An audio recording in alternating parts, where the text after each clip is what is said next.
The biggest legal battle in gaming right now is Nintendo versus the creators of Palworld, and the US version of the patents powering that entire lawsuit just got destroyed. The US Patent Office rejected it. Every single claim, all 26 gone. But here's what makes this genuinely incredible, and I need you to understand this part. The number one piece of evidence used to destroy Nintendo's patent was another patent that Nintendo themselves filed in 2019. It described basically the exact same mechanic years before this one ever existed. So basically, Nintendo filed a patent on an idea, then got greedy and filed an even more generalized patent on the same idea. They used that to sue the creators of Palworld in Japan, and clearly they were gearing up to do the same in the United States. But now the US government is holding up the first patent and saying, you already told us this isn't new. Nintendo built the weapon and the patent office turned it around on them and fired it right back at them. And the worst part is that Nintendo had 2 months to defend themselves and they were radio silent, which is very rare for Nintendo's legal team. So let me walk you through the 5 things you need to know about this, because the deeper you go, the worse this gets for Nintendo. Now, this news broke yesterday. US Patent Examiner rejects Nintendo's summon subcharacter and let it fight in one of 2 modes patent as obvious in a non-final ruling. GameSpray gives us some context here, saying Nintendo received a US patent last year in 2025 on what amounts to summoning a subcharacter and let it fight in one of 2 battle modes, one of which is automatic while the other involves full control by the player. We cover this on the channel and pretty much everybody was like losing their mind at how generic and stupid this was, considering just how common that gameplay is in so many different games across the last 30 plus years. GameSpray was first to criticize it publicly back in September of 2025, and various lawyers agreed. Less than 2 months later, the head of the US Patent and Trademark Office, Director John Squires, ordered an ex parte re-examination of this patent, which was discussed in November of 2025. That means a patent examiner working for the US Patent Office Central Re-examination Unit was going to reevaluate whether that patent should have been granted in the first place. The fact that the Patent Office director took this initiative was described as striking and extremely rare by a member of the Japanese patent community. Okay, so that brings you guys up to speed. That's what we covered a couple of months ago here on the channel, but here's what's new that just happened. Like most patent holders in the same situation, Nintendo let the deadline for a response slip. The examiner therefore started the re-examination process and put out a non-final office action last week, rejecting all claims of the patent in question, US patent number 14,403,397, on a quote storage medium, information processing system, information processing apparatus, and game processing method, end quote. I hate legalese. I really do. It's just insane. The term rejection may appear counterintuitive because this is about revoking a patent that has already been granted, but it is the terminology they use. It did not require the US Patent Office to look at, much less play, a single game to arrive at this conclusion. That's right, folks. They looked at all 26 claims of Nintendo's patent and rejected all of them, and they didn't even have to play a video game. That's how obvious this was, which is what literally everyone on the internet was saying, right? Like everyone who made a YouTube video about this, I think even Charlie talked about this, Voice Critical, right? Like it was just so obvious that this is complete BS. And upon re-examination, apparently the patent office agreed because they didn't even have to play a game to prove this. It is all based on combinations of 2 or 3 prior art references in the form of published US patent applications. 2 of those earlier patent applications were filed by Nintendo themselves and 1 each by Konami and Bandai Namco.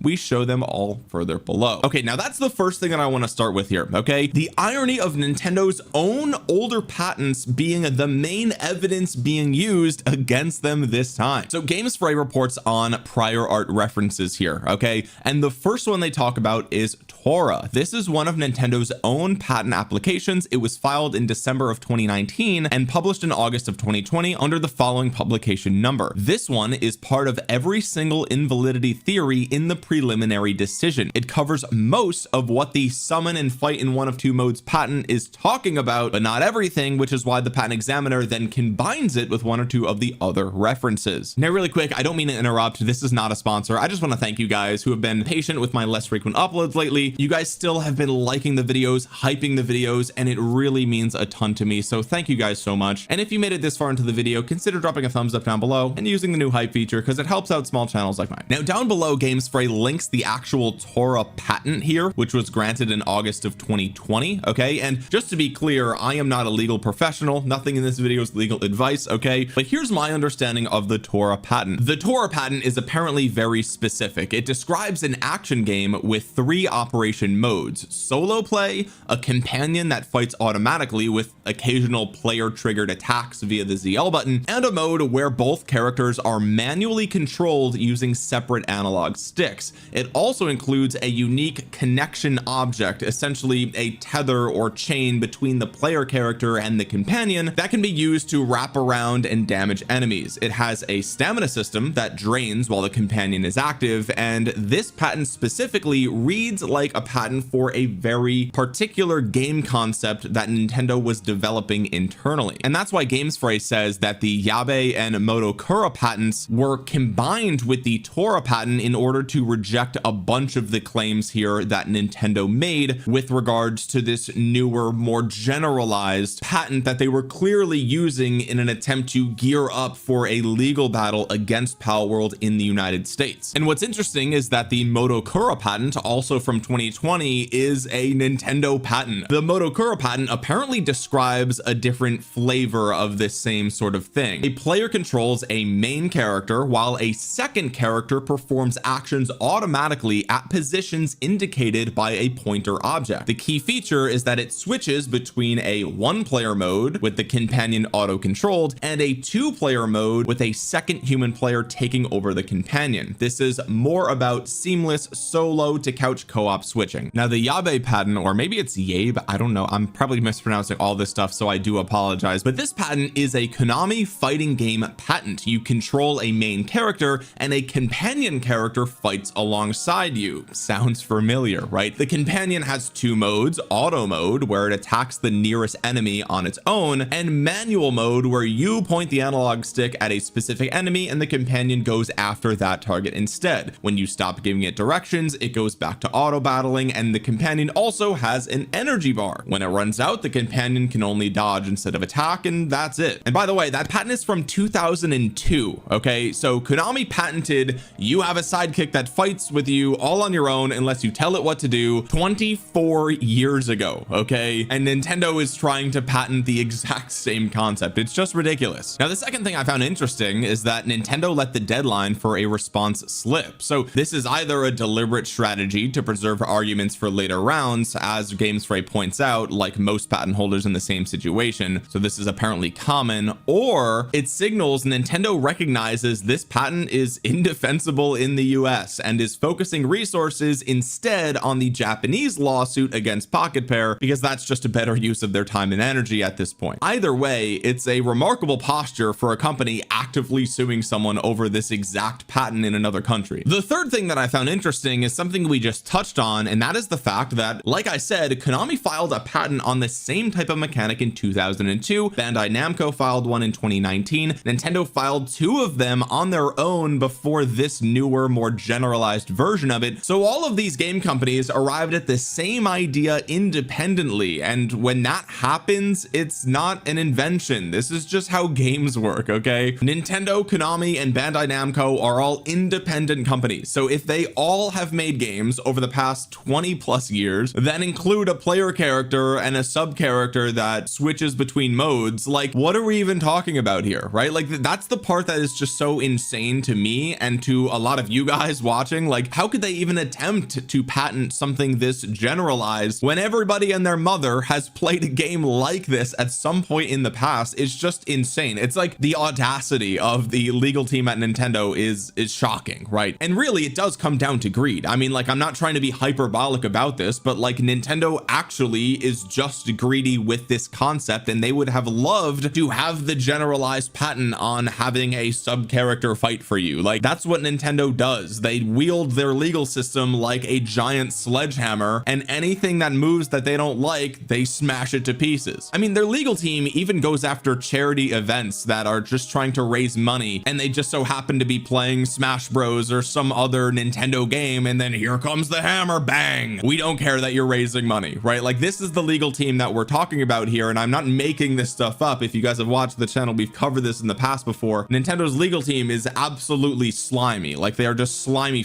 and you all know it. And like, look, I'm totally fine with gaming companies patenting certain specific ideas that they genuinely came up with. I mean, otherwise everyone's just going to rip off everybody, and what a boring state of affairs that would be, right? And so like, I'm not going to sit here and say that no gaming companies should have a legal department or that they don't have the right to fight for what's theirs or what they invented. I'm not saying any of that, but when it gets to this level where it's so broad, it's so generic, and it affects every single gaming company basically, it's just ridiculous. The fourth thing that I thought was super interesting here is that the patent office is strongly signaling that this patent is going to be permanently killed. The examiner wrote 104 pages explaining why all 26 claims should be thrown out and stated the next step is intended to be final. They also built two separate arguments for why each of these 26 claims fails. So Nintendo would have to beat both arguments across all 26 to save anything. This is what GameSpray is showing here, a table of all the combinations. Okay, so claims 1, 2, 5 through 7, 10 through 14, 17 through 19, 22 through 26 are all being claimed invalid because of the Tora plus Yabe prior art references, and also separately invalid because of the Tora plus the Motokura prior art references. Okay, so the US Patent Office is saying, okay, this Tora patent here plus the Yabe patent is a solid evidence to make this new patent invalid.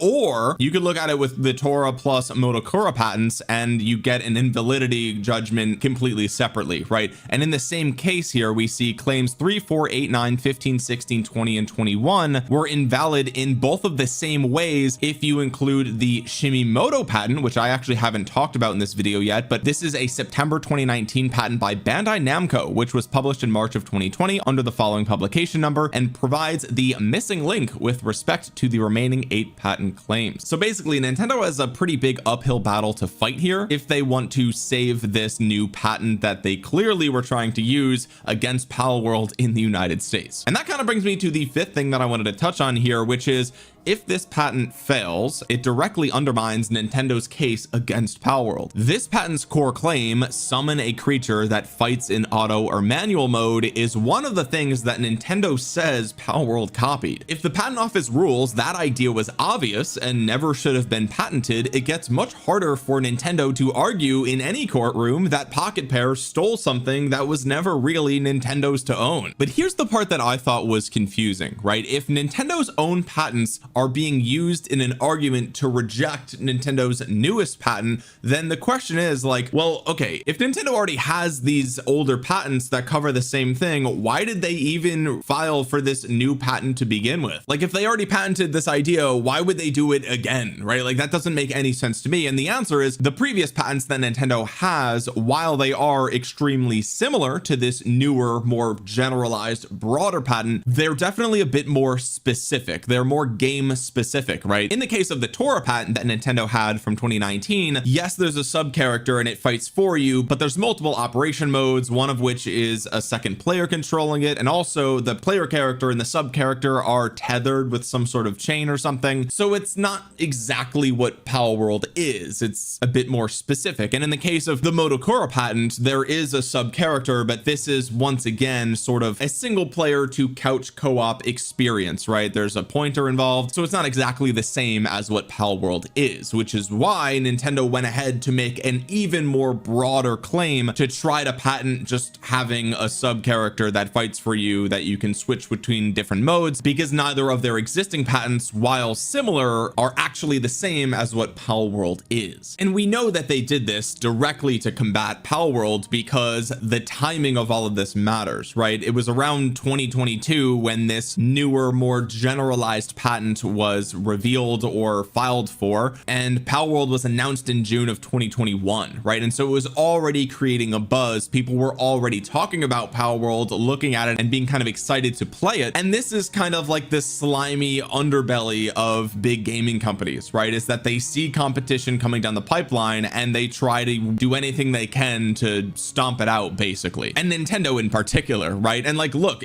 on the channel in the past, I've said like, okay, you know, Nintendo took down this website or that service or whatever the case might be, but of course they did because they were illegal, right? Whether it's a ROM site or whatever the case might be. Like, I'm not the type of person to just always categorically say that Nintendo's legal team is bad. I think that a majority of times it is actually bad, but sometimes I do agree with what Nintendo's legal team is doing, right? It's like, oh, well, that guy clearly broke the law. Like, what do you expect? You're gonna get slapped for it, right? But in this case, they're just a slimy demon, right? I mean, like, it is what it is. They saw Palworld generating hype. They filed for this new generalized broader patent in order to fight them in court at some point in the future, and thankfully it's being rejected. And speaking of rejection, let's kind of touch on what does this actually mean for the future of Nintendo versus Palworld, because I think that matters, right? I think people are going to look at this and they're going to say, oh my god, Nintendo has no case, they lost, it's over, Palworld won. And it's like, that's actually not